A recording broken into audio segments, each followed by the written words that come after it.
alhamdulillah punya 3 kekuatan utama. Satu adalah industri, ya. Keduanya adalah pertanian, agrikultur, ketiganya pariwisata. 3 sektor ini ya, itu saling subsidi silang. Ya. Jadi kalau mau masuk ke sektor mana, satu dari 3 ini juara lah kira-kira. Di Bali riwe, betul? Kita sudah positif, di Bali masih minus kemarin dan selalu terbawa. Kenapa? Karena hanya mengandalkan satu dimensi ekonomi. Ini pelajaran buat anda juga, usahanya jangan satu, ya. Betul. Amin. Kecuali istri. Okay? Pemajikan. Kasih saya lupa, tapi parkir kan boleh di mana aja. Nah, jadi itu. Kemudian kelebihan Jawa Barat, nah ini jumlah marketnya terbesar se-Indonesia, penduduknya 50 juta.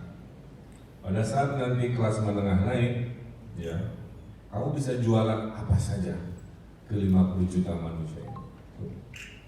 Jadi kalau salah berstrategi, ya si 50 juta ini membeli produk-produk di luar produk yang ini Jabar tawarkan, kira-kira begitu. Berarti jangan pembuka. Nah, pada saat ini berita baik saya share ya, coba tampilkan data-data. Indonesia tumbuh, alhamdulillah. Kalau kan Indonesia suka bangga ya, dibandingkan ke seluruh dunia, kita tumbuh positif. Yang lain ada yang minus, ada yang masih level 0, Indonesia tumbuh di 369, tapi Jawa Barat tumbuh 3,74 ya. Naik, jadi bawah, kira-kira begitu. Jadi itu adalah buah dari reformasi kebangkitan selama COVID. Kita peduli pada sisi ekonomi. Terima kasih buat Kang Imong KPID terdekat. Dan diprediksi di tahun ini kita bisa tumbuh di angka 5%. Kalau dari angka 5% itu bagi makroekonomi itu angka yang indah kira-kira gitu ya. Nah, kita menurut BI Ayana insya Allah tumbuh di 4,7 sampai 5,5%. Anggap aja 5%. Kalau sudah 5% sebenarnya situasi relatif sudah lebih normal dari sisi ekonomi. Nah, kemudian Jawa Barat itu kekuatannya ada di ekspor dan industri. Jadi saya titipnya ke HIPMI ya. Ternyata mesin ekonomi Jawa Barat itu adanya di sektor manufaktur. Sektor manufaktur itu ngambil porsi 40%. Sisanya lain-lain, 7, 12 apa ya, telekomunikasi. Jadi saya mendoakan, itu poin saya, agar yang punya pabrik besar di Jawa Barat suatu hari itu mayoritas adalah pengusaha HIPMI Jawa Barat. Ya.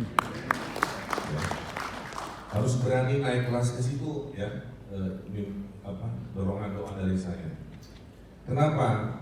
Karena di masa depan ekonomi Indonesia itu akan juara kalau terjadi hilirisasi industri.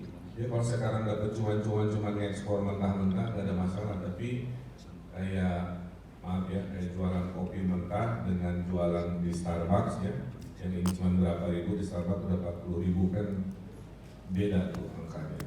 Tapi kalau sekarang hanya ekspor komoditas, kurang mencoba naik kelas ke hilirisasi, menurut saya daya ekonominya rendah. 2014 Pak Jokowi melaporkan ekspor nikel misalkan ya, itu cuma 14 triliun karena di ekspornya mentah. Sekarang karena nikelnya sudah jadi stainless steel, nikelnya sudah jadi baterai listrik dan lain sebagainya, dari benda yang sama nilai ekonominya melompat ke 300 triliun dari 14 triliun. Nah, jadi doa saya ya, kenapa saya doakan itu karena mayoritas ekonomi Jawa Barat ditopangnya oleh industri. Jadi saya doakan yang hadir di sini naik kelas semua jadi industrialis. Amin. Berikutnya, Jawa Barat ini punya 7 ekonomi baru. Nah ini harap diingat-ingat. 7 arah baru ekonomi. Yang pertama, kita akan menjadi pusat investasi ASEAN. Karena udah juara Indonesia udah keseringan. Jadi kalau kita sudah biasa di level itu harus naik kelas dong challenge-nya. Jadi saya naikkan challenge-nya. Jawa Barat harus jadi juara investasi se-ASEAN. Mau belajar dari Vietnam, kenapa Vietnam di ASEAN luar biasa ya. Nah, apa yang terjadi di sini? Saya sih inginnya setiap investor yang datang ke gubernur, saya punya menu mitranya ya. Nah, saya titip ke Kang Surya, ke Kadin untuk membuat list itu ya. Jangan sampai Pak Gubernur kalau ada investor datang teleponan orang Jakarta dari Jakarta dari harusnya kan punya list siapa yang buat di sektor apa, saya kawinkan suruh kopi, suruh makan, suruh apa kan gitu program bisnis kita. Nah tapi kalau saya tidak punya daftarnya ya Kang Surya ya, siapa di anggota HIPMI yang kekuatannya di lockdown, siapa HIPMI kekuatannya di energi hijau, saya susah kan mau data no decision gitu. Tapi kalau ada data, nah ini satu halnya. Yang keduanya, COVID mengajarkan kita butuh 30 rumah sakit lagi. Bagi yang senang di dunia kesehatan, nggak usah punya tanah karena bisa dicarikan. Ya. Justru kapital membangun rumah sakit sekarang kami butuhkan. Karena penduduknya kebanyakan 50 juta. Ya. Sementara rasionya kecil. Klinik kita butuh 5 ribuan. Saya tanya ke Bang, kata Bang, Pak Gubernur, bisnis yang paling kami sukai oleh perbankan adalah rumah sakit.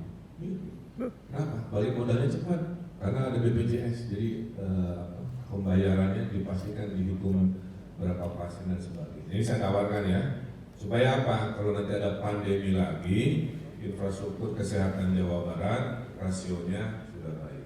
Ini peluang nomor 3 ya, kelewatan. Jadi itu puskesmas, klinik, rumah sakit, ya. Tanah udah pada siap, tinggal nunggu siapa gitu. Ya. Yang datang sekarang semua konglomerasi Jakarta yang ngurus rumah sakit. Ya saya gak ada pilihan dan datang kita. Tapi kalau ayat di HIPMI Jabar berani kongsian kasar media ewang gitu ya. Ya rumah sakit, Pak. Saya punya bank BJB, bank terbaik di Republik Indonesia. Sebenarnya bisa diurus oleh kami. Jadi ini pentingnya kita kolaborasi ya. Itu info nomor 3 kelewat. Nah sekarang info nomor 2. Pandemi ini diprediksi kalau salah urus akan jadi krisis pangan. Nah, makanya saya zoom urusan pangan. Ternyata berita baiknya saat ekonomi yang lain turun, ekonomi pangan naik. Ya, karena urusan perut ini ada hubungannya dengan krisis. Mau krisis perut harus diisi, tidak ada krisis perut harus diisi. Nah oleh karena itu pangan ini kita masih impor sapi dari Australia, kita masih kekurangan telur, kita masih macam-macam kekurangan ya. Nah pilihannya 2, bantu Jawa Barat mensurpluskan pangan ya, atau jadi pedagang yang memastikan isu minyak goreng kayak sekarang tidak terjadi ya. Isu hal-hal yang meresahkan. Sedih saya kemarin OTW ngantar anak sekolah di kiri, kemudian ya Pak Wali dari fenomena Indonesia karena antri minyak goreng Pak. Jadi sebagai gubernur kan ada merinding ya. Wah saya intervensi coba bingung. Ya. Akhirnya mohon maaf nih, saya kemarin rapat Pak Ipong, saya mau bikin inovasi aplikasi di mana rakyat boleh mesen minyak goreng langsung ke gubernur, ke provinsi gitu.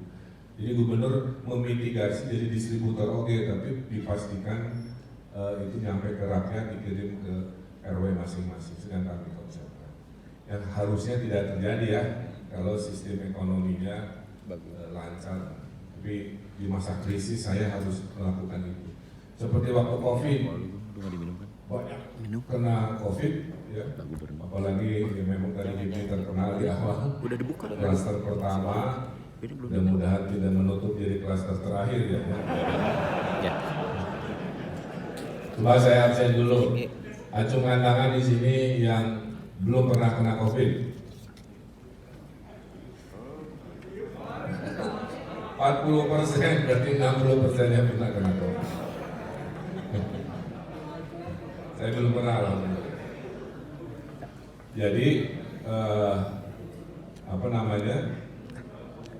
fokus pada ekonomi pangan tadi, asal ada digitalnya. Ya. Kami butuh perusahaan-perusahaan agritech, jadi yang menyediakan teknologi untuk pangan. Ngasih makan ikan pakai HP sekarang udah bisa. Ngasih makan ayam. Saya bikin apartemen ayam dengan pengusaha ayam. Kenapa? Konsumsi ayam orang Indonesia baru 1/4-nya dari konsumsi ayam orang Malaysia per kapita. Nah, dan ayam tidak perlu konvensional kebutuhan besar. Yang pernah saya posting, dia bikin cuma ukuran sepanggung ini, kan jadi bisa 5.000 ayam 4 tingkat. Jadi apartemen tidak hanya untuk manusia, tapi juga untuk ayam. Ayam kampung, bukan ayam kampus ya. Potong. Saya cek Pak, cuma cari ngasih makan ikan pakai HP. Ya. Jadi HP dipijit dimanapun, air mengalir, makanan mengalir lewat pipa, ayam makan. Kotoran ayam jatuh, ditampung di karpet di bawahnya, pijit, ditarik karpetnya, jatuh ke bawah jadi pupuk. Jadi bayangkan revolusi digital itu sekarang bukan alat komunikasi saja. Ya, jadi kalau Anda menganggap HP itu hanya urusan komunikasi, medsos atau informasi, keliru. Sekarang HP itu jadi alat produksi. Ya. Nah ini yang saya mau revolusi dalam 10 tahun ke depan kan. Nanti petani-petani di Jawa Barat itu nggak keringetan lagi seperti orang tuanya manual, tapi sudah digital, nyiram tanaman, ambil kotoran ayam, ngezoom hama pakai drone dan lain sebagainya. Itu visi ekonomi pangan Jawa Barat supaya swasembada, tanahnya subur, penduduknya banyak, tapi sudah geser ke yang namanya teknologi. Siapa yang mengerjakan? Saya titip ke teman-teman. Pak Gubernur hanya punya cerita, nggak punya pasukan, itu poin saya. Maka saya challenge sebuah konsep Kang Surya tadi ya. Saya lahirkan konsep namanya petani milenial. Ya. Yang akhir bulan ini saya wisuda 1.200 orang. Ya. Karena yang daftar banyak 8.000. Tapi gagal, biasa euforia lah tipikal orang Indonesia rame gitu kan. Pas tahu harus ke desa kan, harus naik ke bukit mulai berguguran. Nah, yang tangguh tersisa 1.300 yang saya wisuda dengan syarat satu, income-nya setara kota. Kalau income-nya masih income desa, teori ini nggak berhasil. Ngapain saya capek-capek kan, mending jadi buruh pabrik, mending jadi apa. Nah, saya rubah di petani milenial. Maka semboyannya adalah tinggal di desa, rezeki kota, bisnis mendunia. Kami punya kelemahan, off-taker-nya kurang. Makanya tadi saya agak merinding dan senang kalau betul Edwin Jabar siap jadi off-taker-nya. Ya. Kelemahan kita itu tadi, beda tapi decision. Apapun tanahnya, kentang yang ditanam. Sebelumnya begitu, benar nggak? Kemana-mana, makanya jadi masalah digital. Kita punya aplikasi sekarang kan, dilatih. Makanya Java digital ini keren. Kita kasih aplikasi ke pemilik lahan berdasarkan kemiringan lahan, berdasarkan keasaman tanah, berdasarkan titik penghujan, maka produk yang cocok buat tanah Anda adalah A, B, C, D, E, punya aplikasi. Ini pengetahuan. Sehingga mau lahan miring, lahan datar kan komoditasnya EKW turun-temurun karena dia tidak tahu, padahal tidak tahu. Nah jadi saya titip off-taker-nya petani milenial ini titip ke IMIL ya. Kita ngekspor ubi ke Hong Kong, skalanya masih kecil. Kita ngekspor kopi ke mana-mana. Nih prediksi saya, kopi akan krisis dalam waktu dekat. Karena Brazil gagal panen. Kalau Brazil gagal panen, seluruh dunia akan ngambil produk kopi Jawa Barat. Nanti konsumsi domestiknya juga ada terkendala. Nah hal-hal begitu nggak bisa dihindari, ya. Brazil krisis, Rusia, Ukraina kan. Ukraina itu kita impor gandum. Makanya saya bilang, wahai anak kos siap-siap ya.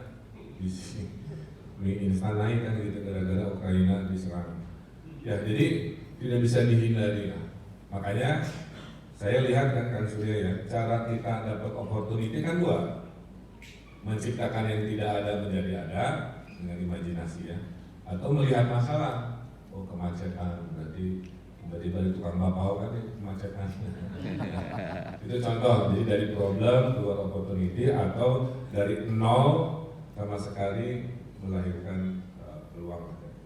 Dan saya tuh ingin anda-anda itu jadi wajah, idola, inspirasi generasi Z gitu. Kalau lihat pengusaha yang benar tuh Hilmi Jabar kira-kira, bukan The Crazy Rich yang binomo apa. Aduh.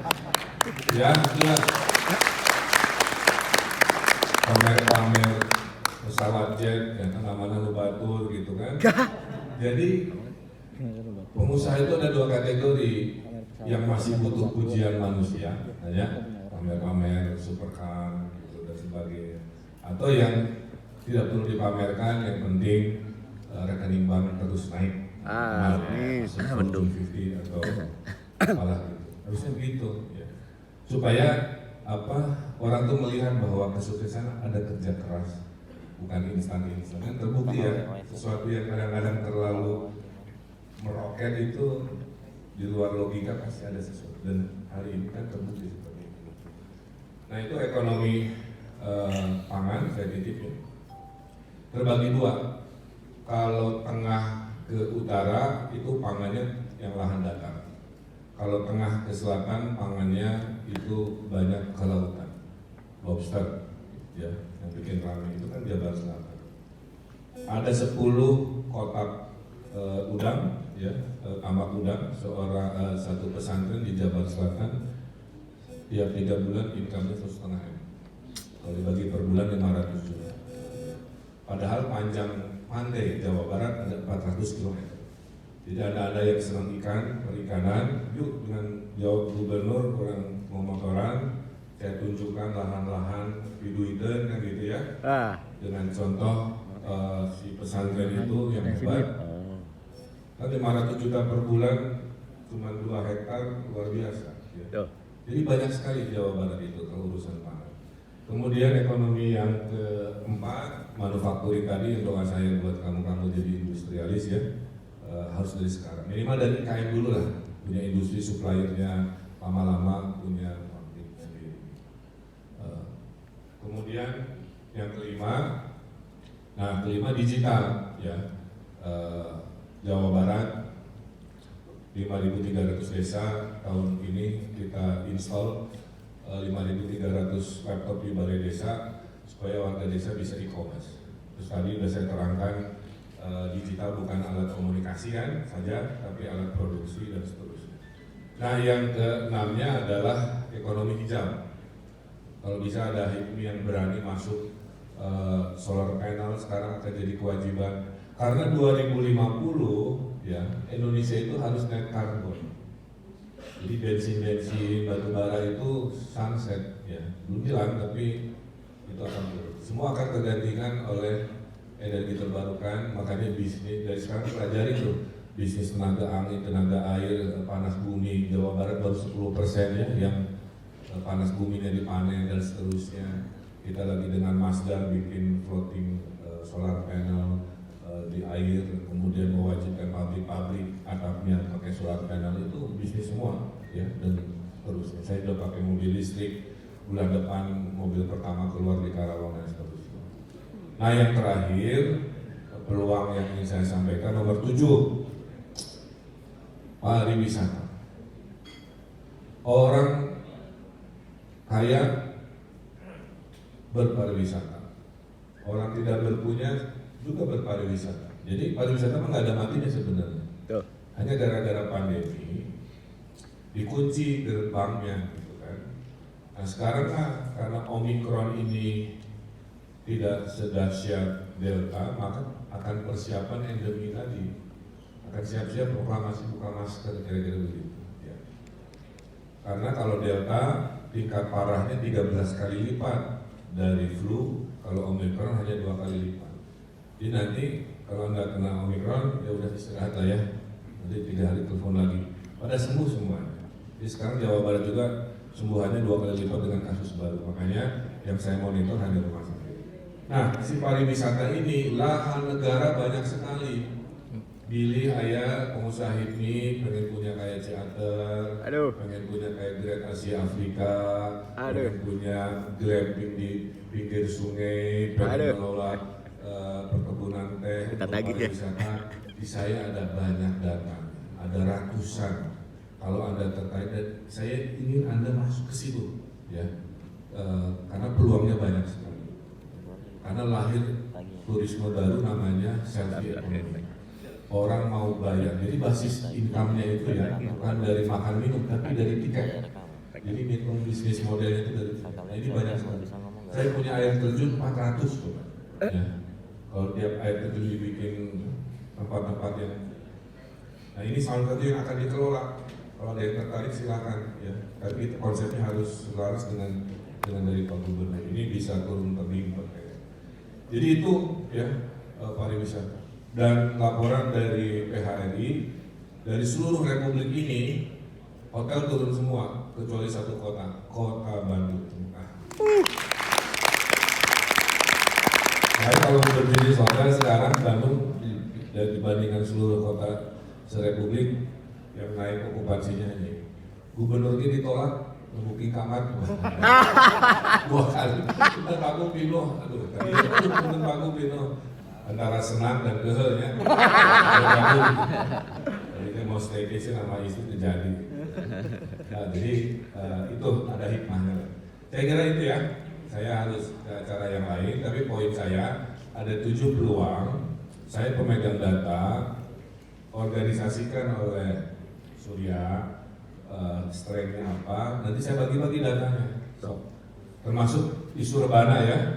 Rebana itu 13 kota baru akan hadir di sana, coba tampilkan terakhir. Ya. Saya tidak mau mengulangi kekeliruan tata ruang Kerawang Bekasi ya, yang hanya kumpulan pabrik, nggak boleh. Di Rebana harus kayak kota, ada alun-alunnya, ada beraganya, ada jalan main streetnya baru, industrinya di belakang. Jadi kota jumlahnya ada 13. Itu bayangkan Anda jadi supplier materialnya, bayangkan Anda jadi minimal cateringnya, minimal fiber optiknya, banyak itu, banyak di sini. Plus negara komitmen 200 triliun akan dihabiskan di kawasan Rebana sampai 2024. Ya, untuk konektivitas, untuk apa-apa. Dan 160 triliun untuk Jabar Selatan.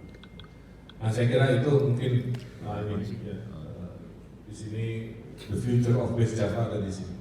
Ini mesin yang akan membuat Jawa Barat juara dunia dalam 30 tahun ke depan adalah kawasan Rebana, termasuk kalau Anda mau mengelola juga, karena ada beberapa izin dari saya belum saya kasih, tapi harus bonafide, ya keroyokan aja. Ya, kalau nanti kapitalnya ini, nanti Anda punya satu kota baru lah keroyokan pengusaha-pengusaha. Itu mimpi saya. Kalau nggak ada itu kan maaf ya, saya akhirnya ke Jakarta lagi, cari konglomerasi lagi, jadi kan menabur garam ke laut lah ya, dan disebut harbisan. Nah, tapi kalau saya punya data itu, semua info ini kan saya kasih aja ke KTP Jawa Barat sendiri, itu komitmen.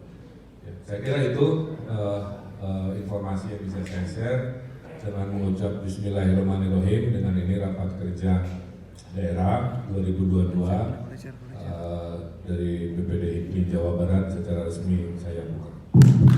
Terima kasih.